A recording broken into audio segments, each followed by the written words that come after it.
ውድ ቻናላችን ቤተሰቦች እንኳን ወደ ቻናላችን በደህና መጣችሁ። አሁንም ሊቨርፑልን በተመለከቱ ዘገቦች ተመልሼ መጥቻለሁ። በዛት የምንመለከታቸው ሊቨርፑሎች የበርንማውዝ ተከላካይ የሆነውን ማርኮስ ሴሴኞን ለማስፈረም ፍላጎት እንዳላቸው እየተዘገበ ይገኛል።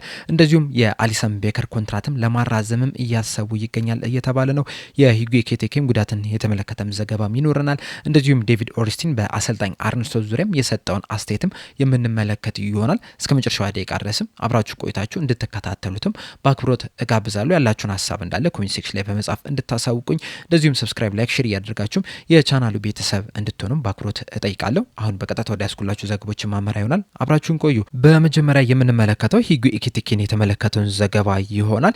ሊቨርፑል በአንፊልድ ከፒኤስጂ ጋር በተገናኙበት የሻምፒዮንስ ሊግ የመልስ ጨዋታ 31ኛው ደቂቃ ላይ ሂጉ ኤኪቲኬ ተጎድቶ ከሜዳ መውጣቱ አይዘነጋም። ከጨዋታው በኋላም አሰልጣኝ አርነ ስሎትና ኢብራሂማ ኮናቴ ጉዳቱ የከፋ እንደሆነም ሲናገሩ ነበር። እንደውም አሰልጣኝ አርነ ስሎት በዚህ የውድድር ዘመንም ወደ ሜዳ የሚመለስ አይመስለኝም ሲሉ ነበረ።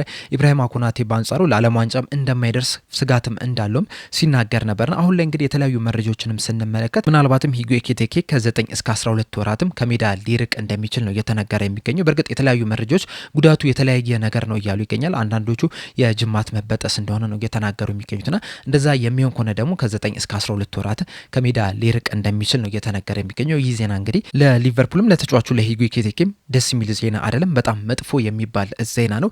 ሊቨርፑሎች እንደሚታወቁ በዚህ ሰዓት የሻምፒዮንስ ሊግ ቦታን ይዞ ለማጠናቀቅ ከፍተኛ ጥረት እያደረጉ ነው የሚገኙትና ሂጉ ኤኪቲኬ መኖርም ለዚህ ጥረታቸውም ከፍተኛ ሚና ይወጣ ነበር። ምናልባትም ጨዋታውን ጨርሶ ቢሆን እንኳን ራሱ ጎሎችን ሊያስቆጥር የሚችልበትም እድልም ሊኖረው ይችል ነበረ። ይህም ብቻም አይደለም፣ በቀጣይ ዓመትም ግልጋሎቱን የማያገኙት ከሆነ ሊቨርፑሎች የሱን ቦታ ለመተካት የተለያዩ እንቅስቃሴዎችን ማድረግ መቻል አለባቸውና ለዚህ ሲዝንም እንደዚሁም ለቀጣይ ሲዝንም የዚህ ተጫዋች አለመኖር በጣም ከፍተኛ ተጽዕኖ ይኖረዋል ተብሎ ነው የሚጠበቀው። እንደዚሁም ተጫዋቹም በዚህ ሲዝን ለሊቨርፑል በጣም ጥሩ የሚባል እንቅስቃሴን እያደረገ ነው የነበረው። በተለይ ሊቨርፑሎች በዚህ ሲዝን እንደ ቡድን ጥሩ የሚባል የውድድር ዘመንን እያሳለፉ አይደለም የሚገኙት። ነገር ግን ከነዚህ ከተጫዋቾቹ መካከል ሂጉ ኤኪቲኬና ዶሚኒክ ሶቦስላይ ለሊቨርፑል በጣም አስደናቂ የሚባል የውድድር ዘመንን እያሳለፉ ነበረ የሚገኘው። እንደዚሁም ለብሔራዊ ቡድንም መጠራትም ችሎ ነበረ። ለዓለም ዋንጫም ይጠራል ተብሎ ተጠብቆ ነበር። ነገር ግን በመጎዳቱ ምክንያት ለሊቨርፑልም ግልጋሎቱን አይሰጡም። እንደዚሁም ደግሞ ከፈረንሳይ ብሔራዊ ቡድን ጋርም ለዓለም ዋንጫም እንደማይሄድ ነው እየተነገረ የሚገኙና ያ ደግሞ ለተጫዋቹ ደስ የሚል ዜና አይደለም። የዚህ ተጫዋች መጎዳት ሊቨርፑል ላይ ምን ያህል ተጽዕኖ ይፈጥራል የሚለውን ነገር በሌላ ፕሮግራም የምንመለከት ይሆናል። እናንተ ግን የዚህ ተጫዋች መጎዳት በዚህ ሲዝን ሊቨርፑሎች የሻምፒዮንስ ሊግ ቦታን ይዞ ለማጠናቀቅ በሚያደርጉት እንቅስቃሴ ላይ ምን ያህል ተጽዕኖ ይኖራል? እንደዚሁስ በቀጣይ ዓመትስ ምን ያህል ተጽዕኖ ይኖራል? በክረምቱስ የዝውውር መስኮት ላይስ ምን አይነት ተጽዕኖ ይኖረዋል የሚለውን ሀሳባችሁ እንዳለ ኮሜንት ሴክሽን ላይ በመጻፍ አሳውቁኝ። ይህንን ሀሳብና ይህንን ሀሳብ ይዤ ደግሞ በሌላ ፕሮግራም የምመለስ ይሆናል። በመቀጠል የምንመለከተው ዴቪድ ኦርንስቲን ይዞት የወጣውን ዘገባ ይሆናል። እንደ ዴቪድ ኦርንስቲን ዘገባ ከሆነ በዚህ ሰዓት እንዳለኝ መረጃ ከሆነ ኤፍኤስጂዎች አሁንም ድረስ ከአሰልጣኝ አርነ ስሎት ጎን ናቸው። በዚህ ሰዓትም አሰልጣኝ አርነ ስሎትን ማባረር አይፈልጉም። በቀጣይ ዓመትም ከአሰልጣኝ አርነ ስሎት ጋር አብሮ መቀጠል ይፈልጋሉ የሚል መረጃን ይዞልን ወጥቷል። አያይዞም እንደተናገረው ከሆነ በቀጣይ ሲዝንም ከአሰልጣኝ አርነ ስሎት ጋር መቆየት ይፈልጋሉ። ቀጣይ ሲዝንንም ቻንስ ሊሰጡት ይፈልጋሉ። በተለይ ደግሞ በክረምቱ አዳዲስ ተጫዋቾችን አስፈርመውለት ምን አይነት ቡድንን መገንባት እንደሚችል ማየት ይፈልጋሉ። እንደምሰማው ከሆነ በክረምቱም የተለያዩ ተጫዋቾችን ያስፈርማሉ ብዬ እጠብቃለሁ። በተለይ ደግሞ 4-5 ቦታዎች ላይ ማጠናከር ይፈልጋሉ። ይህም ደግሞ የፕሮጀክታቸው አንዱ አካል ነውና ይህንንም ፕሮጀክት ደግሞ በአሰልጣኝ አርነ ስሎት ማስቀጠል ይፈልጋሉ እያለን ነው። እንደ ዴቪድ ኦርንስቲን ዘገባ መሰረት እንግዲህ አሁንም አሰልጣኝ አርነ ስሎት በሊቨርፑል አሰልጣኝነታቸው የሚቀጥሉ ይሆናል። እንደውም እንደ አንዳንድ መረጃዎች ዘገባም ከሆነ የሻምፒዮንስ ሊግ ቦታን ይዘው ባያጠናቅቁ እንኳን ራሱ በሊቨርፑል ስራቸው እንደሚቀጥሉ ነው እየተነገረ የሚገኘው። በዚህ ዙሪያ እንግዲህ ያላችሁን ሀሳብ እንዳለ ኮሜንት ሴክሽን ላይ በመጻፍ አሳውቁኝ። በመቀጠል የምንመለከተው አሊሰን ቤከርን የተመለከተውን ዘገባ ይሆናል። እንደሚታወቀው ከጥቂት ሳምንታት በፊት ሊቨርፑሎች የአሊሰን ቤከር ኮንትራትን ማራዘማቸው አይዘነጋም። በእርግጥ ያ ኮንትራትን ያራዘሙት ራሱ ቀድሞ በፈረመው ኮንትራት ላይ ለተጨማሪ 1 ዓመት በሊቨርፑል ማቆየት ይችላሉ የሚል ስምምነት ነበራቸውና ያንን ስምምነት ነበር አክቲቬት ማድረግ የቻሉት። በእርግጥ አንዳንድ መረጃዎች ላይ ምናልባትም ሊቨርፑሎች ከዛም የበለጠ ኮንትራትም ሰጥተውት ሊሆን ይችላሉ የሚሉ ነገሮችን ስንሰማ ነበር። በእርግጥ ያ የተረጋገጠ አይደለምና በዚህ ሰዓት የተረጋገጠው መረጃ አሊሰን ቤከር በሊቨርፑል ቤት እስከ 2027 ድረስ እንደሚቆይ ነው። አሁን ላይ ፉትቦል ኢንሳይደር ይዞት በወጣው ዘገባ መሰረት ከሆነ ደግሞ ሊቨርፑሎች ከዛም የበለጠ አመት በሊቨርፑል እንዲቆይላቸው ይፈልጋሉ እያለን ይገኛል። ዘገባውም አያይዞ እንደተናገረው ከሆነ ሊቨርፑሎች በዚህ ሰዓት ላይ የአሊሰን ቤከርን ፐርፎርማንስም ኢቫሉዌት እያደረጉ ይገኛሉ። ከ2027 አመት በኋላስ በዚሁ በሊቨርፑል ቤት በምርጥ ብቃቱ መጮት ይችላል ወይ የሚለውን ነገር እየተመለከቱት ይገኛሉ። ከዛ ይህንን ፐርፎርማንስ አናላይዝ ካደረጉት በኋላ በዚሁ በሊቨርፑል ቆይቶ በጣም ምርጥ የሚባል እንቅስቃሴን ማሳየት እንደሚችል ካመኑ ተጫዋቹን በሊቨርፑል ለማቆየት እንቅስቃሴን ማድረግ ይጀምራሉ እያለን ይገኛል። ከዛ በተጨማሪም ግን የአሊሰን ቤከር መውጣት ሊቨርፑልንም ይጎዳል ብለው ያስባሉ። በተለይ በቅርብ ጊዜያቶች የተለያዩ ልምድ ያላቸው ተጫዋቾች እንደዚሁም ደግሞ ሊደርሺፕ ውስጥ ያሉ ተጫዋቾች ክለቡን እየለቀቁ ይገኛሉ። እንደሚታወቀው ባለፈው የክረምት የዝውውር መስኮት ትሬንት አሌክሳንደር አርኖልድ ክለቡን ለቋል።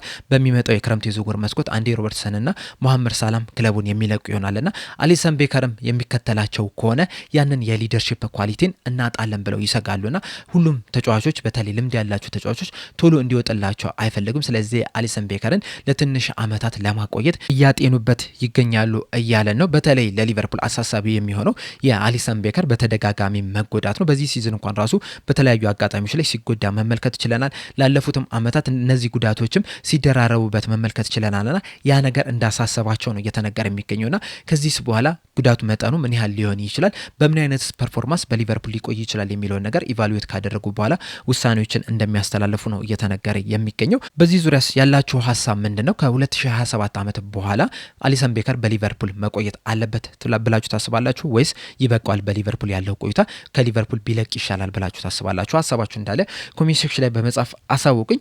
በመቀጠል የምንመለከተው ቶክ ስፖርት ይዞት የወጣውን ዘገባ ነው። እንደ ቶክ ስፖርት ዘገባ ከሆነ ሊቨርፑሎች የበርንሞዝ ተከላካይ የሆነውን ማርኮስ ሴሴኞን በቅርበት እየተከታተሉት ይገኛሉ እያለን ነው እና ምናልባትም ተጫዋቹንም ለማስፈረምም እንቅስቃሴ ሊያደርጉበት የሚችሉበትም እድል እንዳለም እየተዘገበ ይገኛል። ነገር ግን ደግሞ ዲፔንድ የሚያደርገው ወይም ደግሞ የሚወስነው የኮናቴ ቆይታ ነው እየተባለ የሚገኘው። ምናልባት ኢብራሂማ ኮናቴ በሊቨርፑል የሚቆይ ከሆነ ሊቨርፑሎች ሴሴኞን ለማስፈረም ምንም አይነት እንቅስቃሴ እንደማያደርጉ ነው እየተነገረ የሚገኘው። ነገር ግን ደግሞ ኢብራሂማ ኮናቴ በሊቨርፑል ቤት የማይቆይ ከሆነና በክረምቱ በነጻ ወደ ሌላ ክለብ የሚያቀና ከሆነ ለሱ ምትክ ማርኮስ ሴሴኞን እየተመለከቱት ይገኛሉ፣ እያሰቡበት ይገኛሉ እያለ ነው። በእርግጥ ሊቨርፑሎች ብቻ አይደሉም እዚህ ተጫዋች ላይ ፍላጎት ያላቸው። ሌሎኞቹ የእንግሊዝ ክለቦች የሆኑት ቼልሲና ማንቸስተር ዩናይትዶችም ይህንን ተጫዋች በቅርበት እየተከታተሉት እንደሆነ ነው እየተነገረ የሚገኘው። በተለይ ደግሞ በበርንማውዝ ቤት የሚያቆየው ኮንትራት የሚጠናቀቀው በዚህ ሲዝን መጨረሻ ላይ ነውና በክረምቱ ወደ ፈለገው ክለብ በነጻ ማቅናት ይችላል። ያ ደግሞ ተፈላጊነቱ እንዲጨምር አድርጎታል ነው እየተባለ የሚገኘው።